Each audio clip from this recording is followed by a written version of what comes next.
Je pense que plein de personnes vont regarder cette série pour les mauvaises raisons.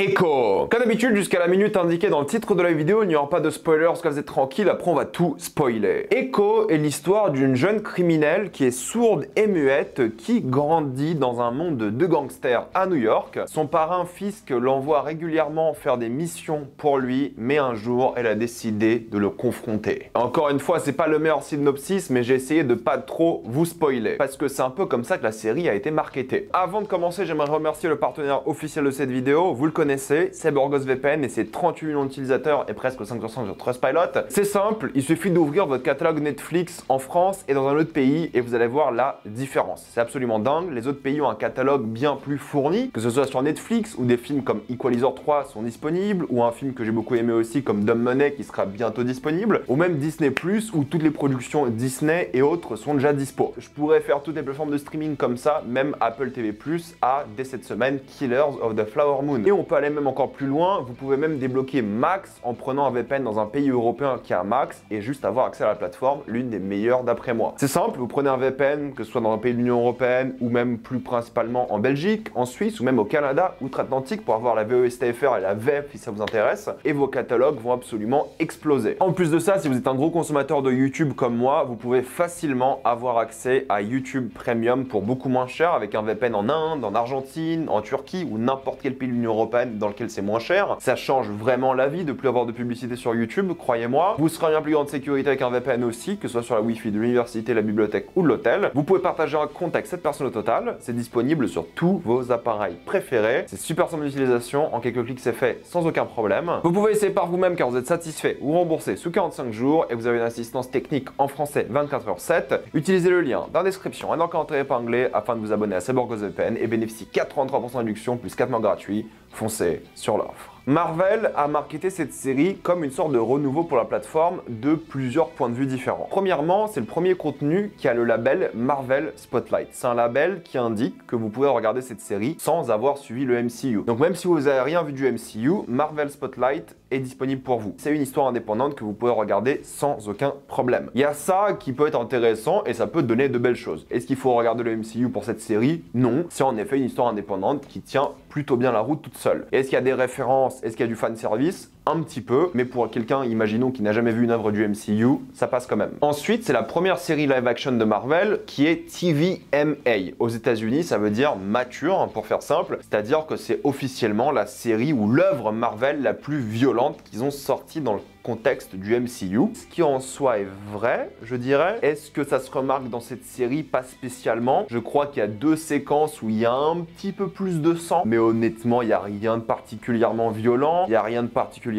choquant, d'impactant, de puissant, de gore, non, rien du tout. C'est au niveau des séries Marvel Netflix de l'époque, un peu de marketing entre guillemets pour rien, parce que c'est pas marquant ou choquant d'aucun point de vue. Je voulais pas être choqué non plus, mais juste il y a un petit peu de sang à certains moments, et à certains moments ils l'utilisent plutôt bien, parce que le sang est assez stylisé et mis en avant, mais c'est genre 2 petites séquences. Ça reste un truc que les adolescents peuvent littéralement regarder sans problème. Ils sont pas allés dans la drogue, dans la nudité, dans l'ultra-violence, non, il y a juste un tout petit peu de sang, quoi. Donc pour les gens qui s'attendaient à plus de violence et tout, c'est pas le cas. Ils nous font le coup à chaque fois, c'est la nouvelle série la plus violente de Marvel et tout. Non, pas spécialement, il y a rien de marquant ou de choquant dans cette série comparé aux autres séries Marvel. Peut-être un tout petit peu plus parce qu'il y a du sang visuellement, mais c'est tout. Ensuite, et c'est là que je pense que ça va pas mal diviser, le marketing a évidemment été fait sur le fait que ça se passe à New York, ça sera une sorte de série de gangsters et ça sera donc les bas-fonds de New York et tout. Il y aura évidemment Fisk qui est bien présent et c'est le vrai antagoniste de la série, même si il a une présence, je trouve, assez décevante. On en parlera peut-être un peu plus en spoiler, mais il est assez secondaire à l'œuvre au final. Non pas qu'il est pas important, mais c'est vraiment pas du tout sa série et il a pas non plus l'opportunité de briller. Et surtout, il y avait le marketing fait par rapport à Daredevil. Je vais la faire très simple. Ceux qui regardent cette série pour voir des histoires de gangsters dans les bas-fonds de New York, Fisk et Daredevil, que ce soit ensemble ou séparément, vous allez être très déçus. Et je pense que le marketing était peut-être un peu trop agressif par rapport à ça. Peut-être le marketing aurait dû être fait sur autre chose, parce que la série ne parle pas de ça. Il y a très peu d'histoires de gangsters, ça se passe quasiment pas à New York, entre guillemets, il y a quelques moments à New York. Daredevil, tout ce qu'on voit de lui a déjà été montré dans la campagne marketing, donc il n'y aura aucune surprise de ce point de vue-là. Ne regardez pas cette série pour Daredevil. Et Fisk, oui, est présent, mais c'est vrai que c'est pas non plus le vrai antagoniste de la série, mais un petit peu quand même. Enfin bref, c'est vraiment un boogie-boulga assez compliqué. Mais c'est aussi la première série que Marvel sort en binge-watching, donc les 5 épisodes sont entièrement disponibles depuis aujourd'hui. J'ai tout regardé ce matin même. Il y a 5 épisodes d'environ 40 minutes par épisode, donc ça se regarde très très vite. Et à ce stade, il faut se poser la question, qu'est-ce qui est mieux? Est-ce que tu fais une série de 5 épisodes qui dure genre 3 heures, ou est-ce que tu fais un téléfilm? Je pense que vraiment, Echo aurait été meilleur en téléfilm. Plus de budget et tu te concentres sur des thématiques plus précises pour raconter une meilleure histoire. Parce que là, franchement, la manière dont la série est gérée est très problématique. Mais c'est aussi assez osé parce que quand même, ils font une série sur un personnage tertiaire d'une série sur un personnage plus ou moins secondaire. Je parle évidemment d'Hawkeye. Pourquoi faire une série sur un personnage aussi banal? À la limite, pourquoi pas si l'histoire est bien? Parce qu'en vrai, en théorie, t'as un personnage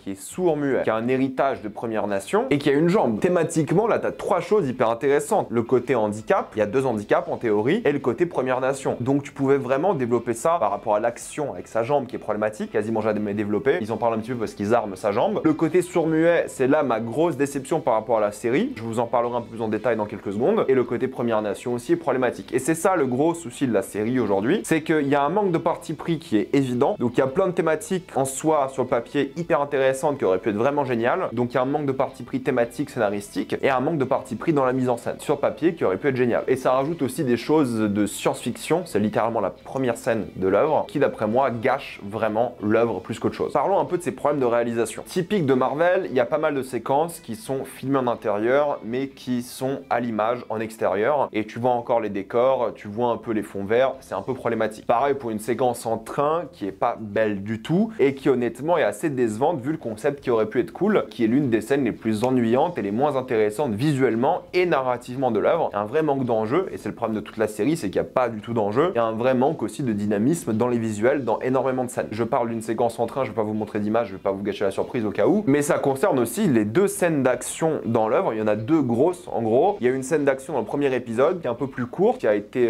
pas mal marketée déjà, qui est carrément décevante. Pourquoi? Parce que toutes les scènes de combat qui sont filmées en plan large, tu vois énormément les chorégraphies et tu vois aussi qu'aucun coup ne touche et tu as un vrai manque d'impact, que ce soit sonore, visuel et même lorsqu'il y a des esquives, les esquives sont tellement larges que t'as pas du tout l'intensité du combat. Du coup, lorsque c'est en plan large, t'as l'impression que c'est vraiment une danse plus qu'un combat, ce qui est problématique. Et ce qui est pire dans l'histoire, c'est lorsque c'est en plan un peu plus serré par rapport au personnage, par rapport au combat, la scène d'action est pas mal. Lorsque les personnages font leur action et sont filmés de cette hauteur-là à peu près, tu vois l'impact des points, ils utilisent pas mal les décors, l'environnement. Je parle de la séquence dans l'épisode 3 par exemple, où là vraiment tu ressens l'intensité, tu ressens le combat, il y a plein d'ennemis différents, il y a plein d'objets différents, ça bouge dans l'environnement et tout. C'est une bonne scène de combat. Et puis de l'autre côté, t'as l'épisode 1 où t'as une scène de combat majoritairement filmée en plan large, où il n'y a pas de décor, il n'y a rien qui est utilisé, il bouge à peine dans l'environnement et c'est hyper décevant. Et c'est ça le souci, c'est que c'est tellement inégal dans ce qu'ils veulent montrer à l'écran. Et pareil, t'as une scène d'action qui est minuscule dans le climax, qui est très mal filmée, qui a aucun impact. Et c'est dommage parce que t'as vu dans la série qu'ils pouvaient faire de bonnes scènes d'action. C'est ça qui est frustrant. C'est que tu dis, ok, ça c'est stylé, bien fait, impactant, dynamique, avec des séquences de mise en scène assez cool et avec une intuition pour bien ancrer ça dans la géographie. Et puis t'as d'autres moments qui sont ridicules, quoi. Ou mal filmés, ou sur-chorégraphiés, et tu vois trop la chorégraphie, alors qu'un combat, t'es censé voir la brutalité, même si c'est évidemment chorégraphié. Et un autre problème, et je pense que c'est là que Marvel n'a pas eu le courage de le faire, c'est le parti pris artistique du personnage principal, qui est donc sourd et muet. Il y a pas mal de séquences dans la série où il y a quasiment pas de son pour te donner le point de vue du personnage. Et toutes ces séquences-là sont largement meilleures, parce que ces séquences-là créent une sorte de stress, une sorte d'intensité, et il n'y a pas de son extérieur, mais t'entends quand même la respiration, t'entends les vibrations, t'entends le cœur qui bat, et ça crée une vraie intensité, et ça te met vraiment à la place du personnage. Et le parti pris artistique qui aurait été génial, c'est de filmer toute la série, ou du moins toutes les séquences avec ce personnage-là, sans son, pour créer de l'intensité, pour créer un peu cette confusion, parce que forcément c'est bien plus compliqué de se repérer quand tu n'entends rien, et la série aurait été meilleure. Il y a 2-3 séquences comme ça qui sont vraiment cool, mais imaginez toute la série de cette manière, aurait été d'après moi génial, et un vrai parti pris artistique que je pense Marvel n'avait pas le courage de faire. Pourtant c'est génial. Et ça va avec les autres partis pris, surtout par rapport à l'histoire des Premières Nations, que Marvel remercie dans le générique à chaque fois, ils utilisent pas mal de musique traditionnelle, mais pour moi c'est pas un hommage qu'ils ont fait là. Pour moi c'est un cahier des charges. Écoutez, il nous faut 2, 3, 4 scènes avec des Premières Nations, et ils ont quelques séquences qui sont ou des hommages à des très vieux films, ou des scènes d'action plutôt bien filmées, encore une fois dans des décors absolument moches, parce que tu vois les effets spéciaux c'est horrible, mais au moins ça parle de cette culture Première Nation. Mais c'est toujours genre des cold open au début de l'épisode de 2-3 minutes, et puis on en reparle plus jamais quoi. Pour moi, le côté Première Nation, il fait très cahier des charges et c'est quand même décevant. Pour moi, ça, c'est pas un hommage à la culture. Oui, ils ont pris plein d'acteurs Première Nation, super, c'est la moindre des choses, mais pour moi, c'est le gros souci de la série, c'est que ce rite initiatique, cette origin story de ce personnage-là est raté quoi. Elle devrait être confrontée à plusieurs problèmes dans sa vie, le côté Première Nation où elle doit choisir son héritage culturel, le côté où elle a grandi avec Fisk, ça on le sait d'une autre série évidemment, et le côté où elle a fait face à des antagonistes qui sont pas que Fisk. T'as tout ce mélange-là d'intrigues qui aurait pu faire un excellent film, qui se retrouve dans une série et traité vraiment de manière assez bancale, par des révélations qui sont dites à haute voix et qui sortent de n'importe où comme ça pour faire avancer le scénario, et la relation avec Fisk qui est d'après moi ratée, parce que tu ressens pas vraiment que ce soit l'amour ou la manipulation, s'il faut, des deux personnages quoi. Du coup ce personnage-là fait un choix qui semble par défaut, qui est le choix un petit peu politiquement correct, j'ai envie de vous dire, mais tu ressens pas le tourment émotionnel pour faire ce choix. Ce choix est fait d'une manière assez automatique par le scénario et t'as jamais l'impression que le personnage principal grandit dans l'œuvre. Il y a toute une histoire aussi, j'en parlerai en spoiler par rapport à de la SF, qui rend la chose encore plus décevante. Donc t'as un vrai manque cruel d'émotion d'après moi, et c'est pas parce qu'ils mettent de la musique traditionnelle, où ils font des reconstitutions de Première Nation, où ils font un peu pleurer quelques acteurs, que c'est émouvant, parce que t'es pas investi dans l'histoire des personnages, il y a quasiment aucun personnage secondaire intéressant, ou même tertiaire, c'est l'histoire d'un seul personnage, et c'est raté. Il y a un vrai manque d'humanité, un vrai manque d'émotion. C'est pas parce que tu dis des révélations en haute voix qu'il y a de l'émotion. Il faut que ces révélations soient méritées. Il faut qu'elles arrivent à un tourment majeur pour le personnage, ce qui n'est pas le cas ici. Sans parler du premier épisode, qui est un massacre en termes de rythme. Le premier épisode, c'est un rappel de ce qui se passait dans la série, au cas où les gens n'ont pas vu les précédentes séries, parce que quand même, une sorte de montage qui est censé être émouvant, qui raconte la jeunesse du personnage principal, et ensuite une sorte de remontage, coupé avec des scènes d'action en mode fanservice. L'épisode 1 est catastrophique en termes de rythme, en termes de montage, en termes de mise en scène, c'est horrible. Et du coup, il n'y a jamais d'ambiance qui s'installe, tu sais pas trop de quoi parle la série, le rythme est mauvais, le climax est plus que décevant, et tu ressors de cette série sans émotion, sans te rappeler d'un seul personnage ou te rappeler d'une seule séquence. Je pense que cette histoire aurait été meilleure peut-être avec plus d'épisodes pour bien établir encore mieux les relations, ou encore mieux,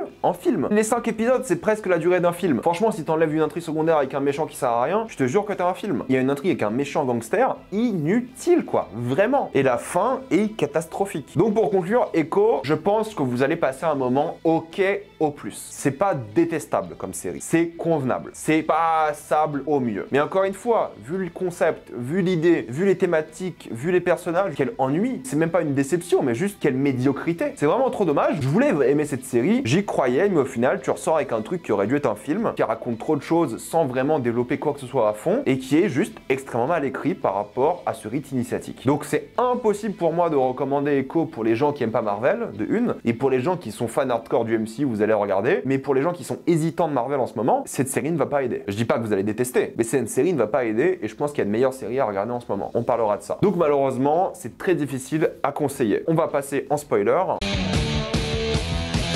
Le problème que j'ai avec Fisk et la relation avec le personnage principal, c'est que j'ai vraiment du mal à comprendre quelle est la situation. Est-ce qu'il aime vraiment ce personnage? Est-ce qu'il manipule? Est-ce que c'est un mélange des deux? Et pourquoi est-ce qu'il n'a pas appris la langue des signes durant les 20 ans où elle a grandi, par exemple? Pourquoi est-ce qu'il a attendu qu'il y ait une nouvelle technologie? Est-ce que c'est pour la remanipuler? Est-ce qu'il a besoin de soutien? La fin par rapport à lui où il a une vision, c'est horrible. Et puis la scène post-générique où ça va devenir le maire, ça c'est encore pire. C'est juste pour teaser la suite avec Daredevil évidemment. J'ai pas compris la situation dans laquelle il est. Mais je trouve que le fait de pas montrer son amour ou sa manipulation pour ce personnage-là et le laisser entre les deux sans vraiment consolider non plus cette situation entre les deux où il manipule mais il a de l'amour ou l'un des deux, ça en fait un personnage un peu oubliable. Et il a aucune séquence assez marquante. Et pareil, je veux dire, il se fait complètement tabasser par le personnage principal à la fin. Le personnage principal qui développe des super pouvoirs. Et je pense que cette histoire de science-fiction, des super pouvoirs n'aurait pas dû être dans la série. Ils auraient dû zapper cette histoire de science-fiction. La série aurait été plus puissante si elle accepte son héritage culturel et qu'elle soit pas forcément récompensée par des super pouvoirs à la fin. Ce qui aurait pu être plus intéressant, c'est que ce soit sa communauté qui est largement présente autour d'elle au climax, l'aide plutôt que des super pouvoirs quoi. Et c'est dommage parce que ce personnage-là aurait pu grandir dans la violence, aurait pu grandir dans la haine, aurait pu grandir en tant que gangster et c'est un peu ce qu'elle a, mais elle se raccroche à son héritage culturel au bout d'un speech. Et elle fait ce choix-là juste par défaut. T'as pas cet accomplissement personnel où elle se recherche, ça va et trop vite et narrativement c'est pas du tout satisfaisant. C'est vraiment mal écrit d'après moi. Marvel aurait pu raconter une histoire intéressante, thématiquement forte, qui parle de sujets traditionnels et d'héritage de culture, sans l'histoire de super-héros, sans ces super-pouvoirs-là, comme ils vont faire, j'imagine, avec les prochaines séries dans le même univers, on va dire, à New York. Ça aurait été cool d'avoir des épisodes où elle retourne dans sa culture, où elle revoit un peu tout ça, elle revit ça, mais non. J'ai rien contre le côté en soi SF super-pouvoir, ça reste le Marvel Cinematic Universe, c'est tout, mais ça enlève tout progrès au personnage. En gros, le personnage utilise son héritage et les super-pouvoirs de son héritage pour s'en sortir, plutôt que s'en sortir parce qu'elle a un héritage, vous voyez ce que je veux dire? Enfin bref, je pense que les gens vont regarder et oublier cette série, mais mettez-moi dans les commentaires ce que vous en avez pensé, avez-vous adoré ou détesté, j'ai envie d'avoir votre avis. Comme d'habitude, pensez à vous abonner à la chaîne pour voir les prochaines vidéos, mettez un j'aime, ça aide beaucoup la chaîne. Suivez-moi sur tous mes réseaux pour plus de débats, critiques et actualités, et avant de quitter cette vidéo, pensez à utiliser le lien dans la description en encore épinglé afin de débloquer toutes les plateformes de streaming en toute accessibilité et sécurité. Tout ça pour 2,03€ par mois plus 4 mois gratuits, foncez sur l'offre, et moi je vous dis à la prochaine fois, salut à tous.